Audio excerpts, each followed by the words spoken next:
for tuning into Sin's Workshop. I hope you're all having a wonderful day. So today we're going to be doing my November reading wrap up. I managed to read 10 books this month. I know I gave myself, 16 book? a 16 book goal last month? Yeah, that wasn't going to happen. I just like to set the goals for myself, and then I'm just going to enjoy the journey of reading. So, let's just get into it, shall we? First book was Rabbit and Juliet. Given the title of the book, I had very different expectations than what I read. I was expecting something akin to a sapphic retelling of Romeo and Juliet, and that is not what I got at all. I'm not going to say I was disappointed. I really did enjoy the book. I enjoyed the message about it as well, about how women shouldn't take shit, how girls shouldn't take shit and just kind of deal with the status quo of being just treated as objects.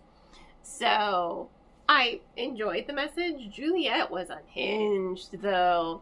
And I think I also like that kind of fine line between getting justice and then just getting revenge, you know, like there is a fine line, and sometimes justice just doesn't happen the way we want it to happen. But I liked how the story really addressed that in the grander scope of things. So I really did like it. It was really fast paced.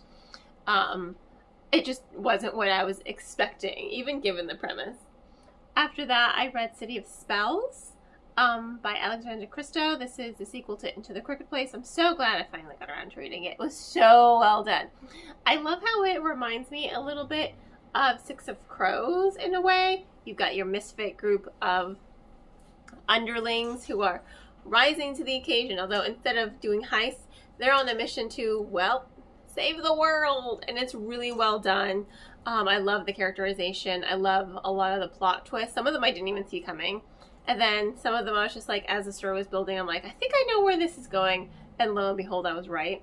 I love the found family element. It was just a really well done and well executed story, honestly. Highly recommend it. Now I want to go ahead and continue reading more of Christo's work. I think The Princess of Souls, I own that one, and To Kill a Kingdom, I own that one too. So I'm like really excited to read both of those even more so, because this duology was so well done.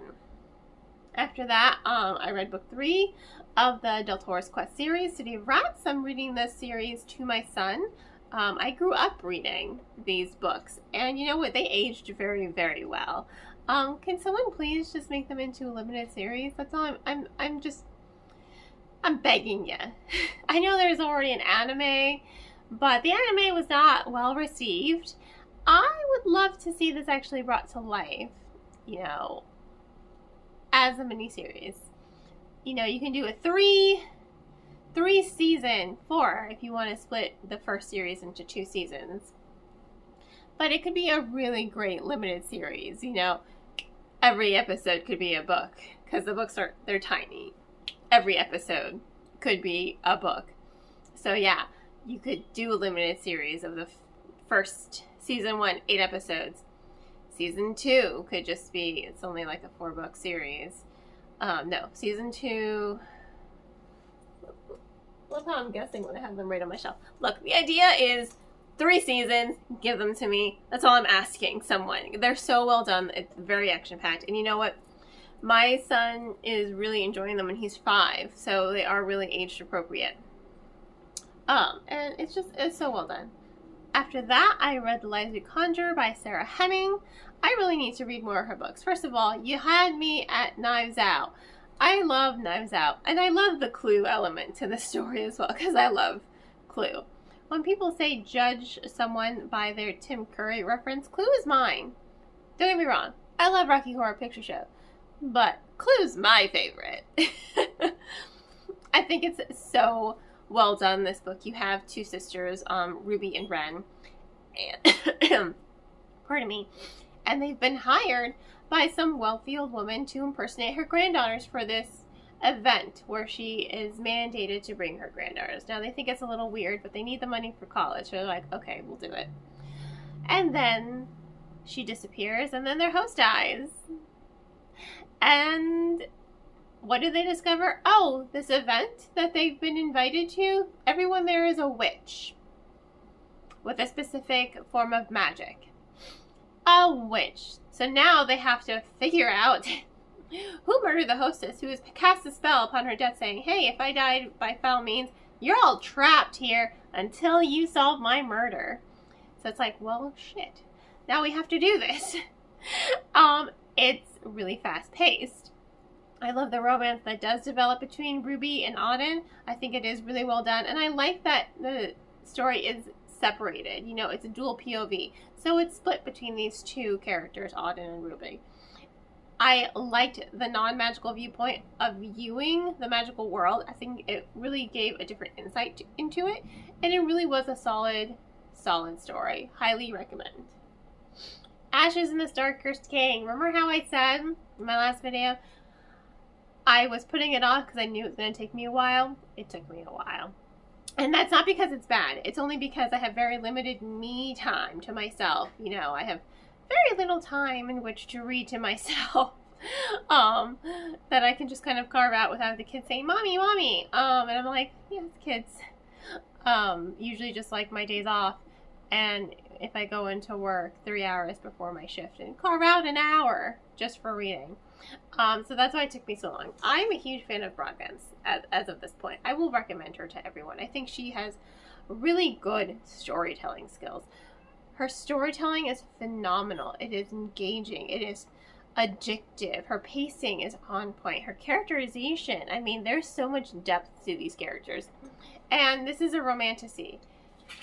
A lot of people read romantasy for the spice. I'm not someone who reads books for the spice. In fact, I could care less for the spice. However, that being said, I will say the spicy scenes in this novel, they are done very tastefully in a way that you're focusing more on the characters and their emotions and everything that's going on in their mind versus them evaluating how the other person's feels or the size of something. Those always come off as really cringy to me whenever authors do that. I'm like, ooh, okay. It's not my favorite. I like more of the emotive aspect of it. So I really like Broadbent's writing because I think she does it very tastefully, very tactfully, and in a way that draws you in because you're attached to these characters on an emotional level. So, I mean, Vincent, who I keep calling Victor still to this day because he's so much like Victor from Underworld. I mean, it's probably why I like him. You get more insight into Vincent and more backstory into Rain? I'm not quite sure how to pronounce his name, but you're getting more depth, you're getting more insight, more history, more backstory, but it's done in a way that is kind of trickled in throughout the story, so you're given a lot more tension overall, and it was so well done. Absolutely love it. And Misha, she needs to be protected at all costs. I cannot wait to read her duology, which is God, why am I blanking on it? I'm blanking, but she needs to be protected at all costs. It'll come to me and then I'll blur it out probably later in this video. After that, I read Don't Like the Forest In. First of all, Barnes & Noble, you knocked it out of the park with this one. This was November's Barnes & Noble Young Adult pick. I have to say, knocked it out of the park. We had such a great discussion because I host the Young Adult Book Club at my local bookstore. We had such an amazing discussion about this book because it was so thoughtful. You know, it deals with so many things. It's LGBTQ, has asexual rep. So it's not just LGBTQ representation. It is also asexual, ace representation, which I don't think it's talked a whole lot about. I can see that it's, you know, gaining more traction in literary world, which I do approve of. But some people very close to me in my life are asexual, so that's why it's important to me. And it deals with bullying, and it deals with anxiety and mental illness, and as someone who is anxiety prone and someone who is panic depressive and has like episodes every so often, I really appreciate that. It deals with toxic relationships and toxic romances, and it deals with abusive parenting. I mean, the book is it's haunting. It has a gothic atmosphere. It's chilling. It's dark academia. It almost feels like a modern grim fairy tale in a way. You know, you have this isolated private school, and surrounding it is this forest, and monsters are coming out of the forest, and it's so well done and so well executed. I mean, I cannot stress that to you enough. It was so well done and well executed. It was honestly such a brilliant book. And I can't wait to see what Barnes & Noble is going to pick for January. And hopefully me and, you know, the crew and anyone else who shows up, hopefully we can have another really good discussion just like this one, because it was phenomenal, honestly. And phenomenal books make for phenomenal discussions. That's all I can say. After that, from my book club, we read Gentlest of Wild Things. So good. This is a sapphic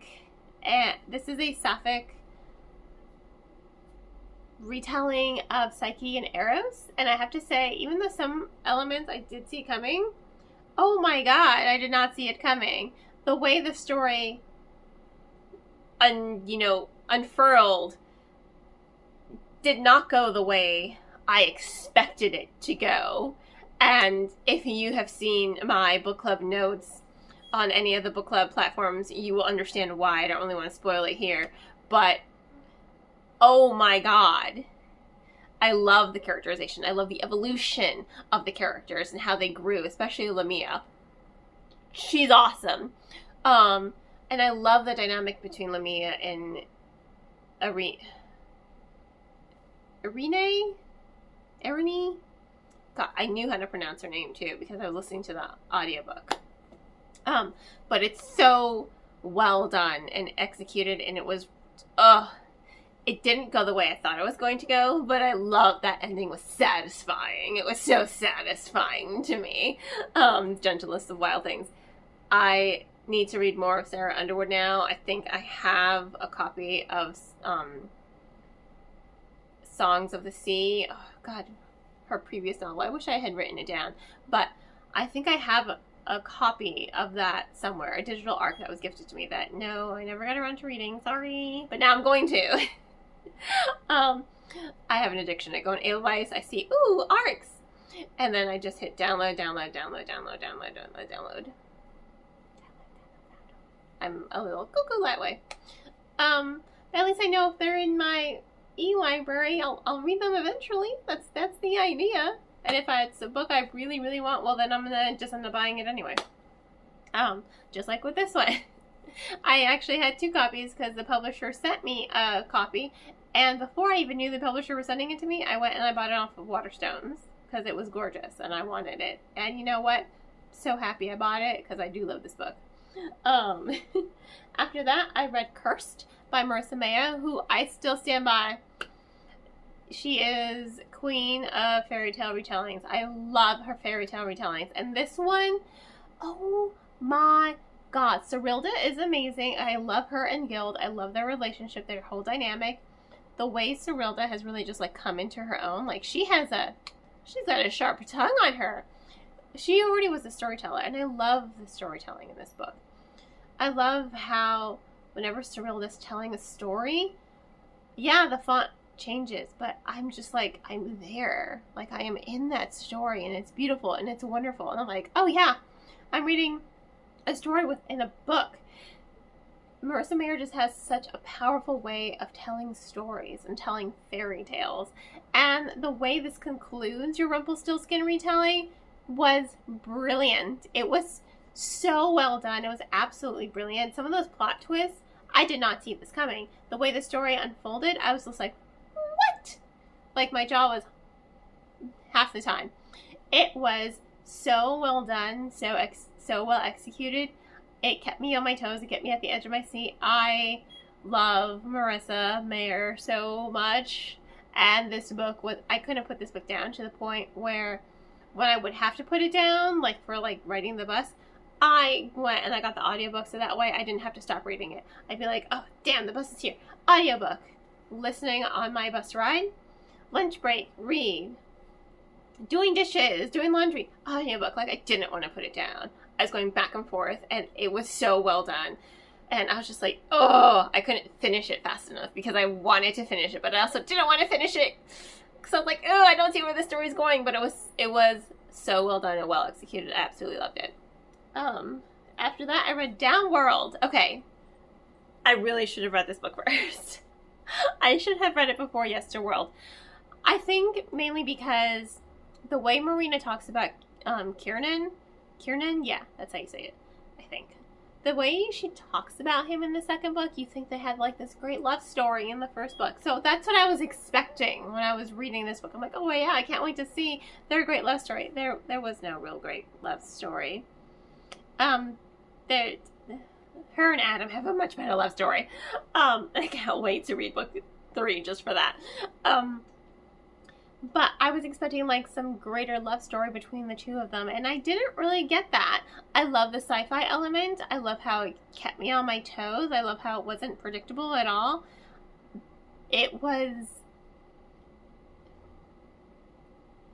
Phelps did a really good job with what Yesterworld she did a good job with Westerworld on recounting the events of Downworld. So reading this, it was kind of like a refresher for me. That's how it seemed. But a lot of the elements, I was like, oh my god. I think my biggest issue with it, and the whole reason why I can't give it a bigger score than I want to, because I loved Yesterworld. Absolutely love that book. I love the sci-fi elements, but I was just expecting a greater love story. And I'm not one for romance, but just given the way, as I said, given the way Marina talked about Kiernan in the second book, I really was expecting some great all-powerful love story in the first book. And I didn't get that. So the whole Brady situation makes more sense now. But, I mean, it was a good book. I liked it. I'm so excited for Everold. So, can't wait to read that one. But that's like my only gripe with it. And last but not least, I read Rain Returned. So this was a gift from the publisher. I liked the beginning and I liked the ending. And no, I didn't like the ending because it was the ending. The beginning was really exciting. It was really fast paced. But oh my god, by chapter 5, I really just wanted the story to kind of pick up the pace because I had to force myself to power through this book. The ending was exciting. The last, I want to say, 8 chapters, maybe 10. The last 8 to 10 chapters of the book are really where like the story, and they're not like short and sweet chapters. Some of them are kind of long. But they really, really start to pick up pace and the story starts to get exciting again. My biggest issue with this book is the fact that that huge chunk in the middle there is really dragging. Like, it dragged a lot. I was just like, oh my god, can we move on already? I wanted more from it. I wanted it to kind of keep up the momentum. I wanted it to develop the story a little bit faster. And it just felt like a whole lot of exposition and a whole lot of backstory that I don't think was necessary at those times. It was just a lot. It felt like there was a lot of info dumping whenever the characters are talking about themselves. And I hate to say that because at the same time I don't want to say it was info dumping because those discussions were kind of pivotal for those scenes. It's just, it was dragging. I think the main issue was the pacing. It was just really, really slow for me. That big chunk in the middle. Like, I struggled. I was struggling. But the ending was really well done. I will say that. I am excited to read book 2. given the ending here, I'm just like, okay, finally, we're getting somewhere. So here's hoping that book 2 is going to keep up this momentum now that the whole world building is done and the whole self-discovery is done, because those were like the biggest elements that really, I think, bogged down the story. But yeah, those are the 10 books I read this month. Nothing horribly disappointing this month, unlike last month. Everything at least a 3-star or more. Some of them 5 stars easily. But you know what? It was a really good reading month for me. I only read 10 books, but you know what? I still read 119 books this year. So, bam! In any case, thank you all for tuning in to this wrap up. Please don't forget to like, subscribe, and share with all your book loving friends. I hope you all have a wonderful rest of your day, and as always, happy reading.